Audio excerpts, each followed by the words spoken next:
Hai sobat, akhirnya podcast dan YouTube pertama kita di Telkom Jember ini rilis juga loh. Jadi di sini kita itu akan menceritakan tentang pengalaman-pengalaman yang ada di Telkom, pekerjaannya apa. Terus kalau misalnya kalian juga mau tertarik untuk mendaftar Telkom untuk para fresh graduate juga bisa dengerin podcast kita nih. Untuk podcast pertama kita, sekarang aku udah kedatangan Mbak Audi. Halo Epi, halo sobat. Salam sapa dulu loh Mbak. Gimana Mbak? Semangat pagi coba. Oh ya benar. Semangat pagi. Pagi. Luar biasa dahsyat. Luar biasa. Berasa mau briefing aja gitu. Iya makanya. Mbak boleh nggak aku mau perkenalan dulu dong buat Mbak Audi gimana? Mbak Audi adalah siapa di sini? Terus udah berapa lama Mbak Audi kerja di sini? Terus habis itu pengalaman-pengalaman unik yang ada di Telkom tuh gimana gitu Mbak? Oke, jadi Evi dan sobat, kenalin aku Audi Bersikasari. Cuman aku biasanya dipanggil Audi atau Odi atau Ucing. Oh ya, boleh Ucing. Terus aku di sini udah 2 tahunan. Aku di sini sebagai hero Kebon Sari. Oke. Kalau boleh tahu hero itu apa Mbak Hero? Hero itu singkatan dari Head of Representative Office. Kalau mungkin bahasa awamnya atau yang mudah dikenal tuh kayak sejenis apa ya, kantor kepala kantor cabang gitu kali ya. Jadi kayak ada STO gitu kan, areanya Kebon Sari. Terus ya udah di situ aku sebagai kepalanya gitu. Kalau dulu sebutannya tuh kepala unit bisnis, kalau sekarang udah ganti jadi hero itu. Oke. Aku boleh tahu nggak Mbak masuk ke Telkom itu dari kapan, jalur apa masuknya, terus habis itu prosesnya akhirnya bisa sampai jadi hero itu gimana? Jadi jadi pertama itu aku sebelumnya udah kerja, jadi aku nggak fresh graduate masuk ke Telkom, jadi aku udah termasuk golongan tua di angkatan, kan aku bareng sama Ilham ya. Oh ya. Itu tuh aku termasuk tua karena sebelumnya aku udah kerja. Terus aku daftar ke Telkom tuh lewat kayak GPTP tuh loh. GPTP Great People Trainee program. Ya, yang angkatan ke-11. Itu jadi aku memang lagi buka di websitenya kan recruitment.telkom.co.id kalau nggak salah. Terus aku daftar tes akhirnya lulus. Aku jalanin bintal ya seperti biasanya lah ya GPTP pada umumnya. Itu kan biasanya tahapannya ada bintal, kalau udah lolos bintal terus di korpu kita di training sampai akhirnya OJT. Terus aku penempatan di Jember. Gitu sih sampai aku bisa di sini sebagai karyawan Telkom dan jadi hero. Awalnya tuh aku setelah dapat info kalau aku ditempatin di Jember, aku nggak langsung jadi hero. Terus dulu juga namanya Kaubis masih.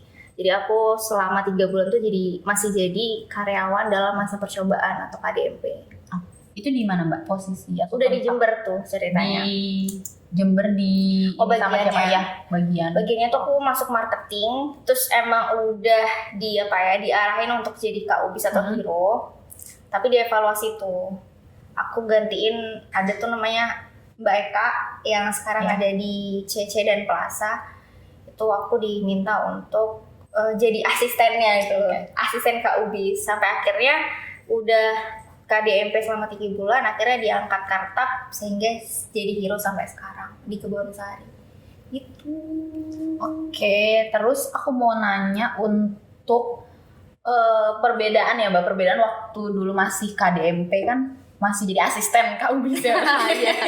Sampai menjadi benar-benar Kaubis itu apa sih yang menantang atau yang bikin bedanya? Oke. Aku tuh dulu apesnya masuk waktu COVID lagi tinggi-tingginya. Jadi aku keluar dari korpu, kan aku di karantina tuh kan di korpo. Terus aku keluar malah kayak aku harus menghadapi percovidan ini kan. Akhirnya keluar kesini pun dalam keadaan lagi pokoknya disuruh apa sih dulu sebutannya?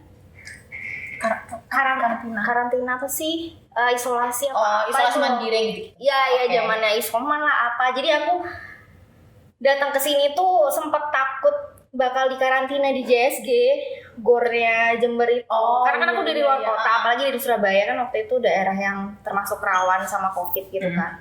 Nah aku datang ke sini, semuanya WFH, jadi kantor retail Jember sepi banget. Tapi Mbak Odi masuk? Aku masuk. Ya itu sih tantangannya. Aku harus kerja, aku harus beradaptasi di saat yang lagi kayak orang-orang pada nggak di tempat masing-masing gitu. Jadi aku harus hubungin kesana sini by chat, by telepon. Sedangkan itu kan nggak semua orang ini ya bisa kayak siapa nih orang tiba-tiba ngubungin aku gitu kan. Terus aku datang pun di Kebonsari, kantor Kebonsari, itu aku belum sempat diperkenalkan sama Hiro atau Kaugi sebelumnya. Jadi aku kayak datang tuh dikira anak magang SMK. Jadi bukan kayak apa? Ya aku datang terus kan so-soan aku langsung ikut briefing gitu kan. Terus kayak ya aku nggak memperkenalkan diri sebagai aku memperkenalkan diri sih sebagai asistennya si Eka gitu. Cuman Eka-nya kan nggak ada. Dia emang waktu itu double job di CC, jadi nggak sempet lah ke Kebonsari. Habis itu ternyata ada salah satu teknisi yang nanya tuh ke Eka, Mbak Audi itu umur berapa ya gitu, dari SMK mana, intinya gitulah. Dikira anak magang. Apa karena Mbak Odi pakai baju putih hitam? Mungkin ya, enggak pakai baju putih hitam. Dari kecil ya Mbak, imut muda kali. Ya gitulah, itu sih tantangannya.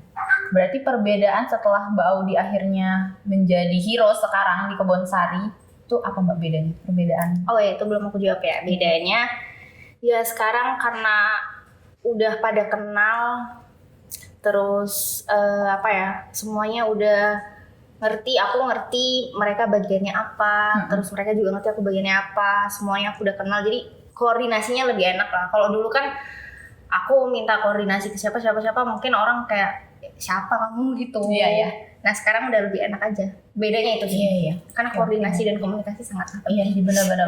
Tak kenal maka tak sayang ya Mbak. Terus gitu. Kalau di Hiro itu scope of work-nya atau responsibility yang memang harus kita punya itu apa untuk memajukan Telkom ke depannya? Apa Mbak? Oke. Kira-kira. Responsibility-nya cukup besar ya. Karena Hiro tuh atau area yang aku pegang tuh kayak toko ibaratnya. Aku sedang punya toko dan aku menjalani toko ini, aku harus berbisnis dengan bagus supaya revenue-nya terus tumbuh, bisnis itu terus berjalan. Jadi aku harus mengkolaborasikan semua elemen yang ada di Hiro itu, yang ada di representatif office aku Kebonsari untuk yang menjalankan bisnis ini gitu. Atau enggak, aku juga kadang anggapnya sebagai kapal supaya kapalnya itu tetap terus sampai tujuan, nggak karam. Aku harus mensinkronkan semua orang-orang, semua bagian untuk bisa goal gitu ya, agar bisnis itu tumbuh aja sih sebenarnya. Intinya itu. Cuman responsibility yang besar adalah saat aku harus bertanggung jawab sama banyak orang. Kalau misalnya nih, ini kan biasanya revenue kan didapat dari new sales yang banyak. Kalau new salesku nggak ada, salesku sales force aku nggak punya rezeki, terus teknisi aku nggak bisa narik pasang baru, padahal kan mereka penghasilannya dari sana. Terus kalau misalnya aku nggak bisa merawat pelangganku dengan baik, tim gangguan aku juga nggak bisa punya kerjaan. Jadi ya itu sih menurut aku tanggung jawab yang cukup besar, di samping aku punya target sendiri yang memang harus dipertanggungjawabkan oleh perusahaan gitu. Oke. Sabar. Tapi ini tidak menutupi untuk sobat harus mau ya ditempatin di mana aja ya. Iya, tapi memang asik banget kok. Iya, karena Hiro itu tidak semenantang ya. Bukan tidak semenantang sih, menantang banget tapi membuat pengalamannya itu jadi banyak ya, Mbak. Pengalaman hidupnya juga banyak. Kita bisa belajar untuk bisa memahami setiap karakter orang gitu ya, Mbak. Benar. Nah, untuk ada nggak ya Mbak pengalaman-pengalaman unik untuk kan new sales tadi itu kan kita pasti harus bisa berkomunikasi sama sales. Terus sales kan harus punya jaringan banyak juga kan di daerah-daerah yang memang dicakupin sama Mbak Audi kan. Nah, untuk pengalamannya ada nggak ya sales yang bisa mendapatkan daerah-daerah yang akhirnya bisa tercover jaringan IndiHome gitu? Oke. Ini yang paling terbaru sih aku juga ngerasa senang juga ya. Jadi memang kita tuh lagi fokus ke area yang agak di pinggir kota, yang memang juga jaringannya belum ada. Terus biasanya ada juga kantor desa yang belum tercover, SD gitu. Nah, aku kemarin terakhir itu nurunin jaringan di area Sumber Jambe, namanya Dusun Rawasari. Itu di sana mereka nunggu tuh cukup lama ya untuk bisa jaringan Telkom masuk ke sana. Kebetulan akhirnya ada program, ada anggaran untuk nurunin jaringan di sana. Turunlah kita ke sana, aku ketemu kepala desanya, aku ketemu kayak Pak Kampungnya di sana, koordinasi di sana kira-kira kebutuhannya di mana, ada instansi kayak sekolah apa aja, perangkat desa yang mana aja yang butuh. Nah, itu kita bantu support walaupun tarikannya lumayan sekitar 3 km dari jaringan kita terakhir, alat produksi kita yang terakhir, cuman seneng gitu setelah turun mereka tuh kayak makasih ya Mbak, makasih ya. Terus aku disangguin duren banyak karena di sana ini apa sih orang-orangnya memang kayak desa duren, kampung duren gitu loh. Jadi aku kayak senang sama teman-teman sales setelah nurun di sana kita dapat duren.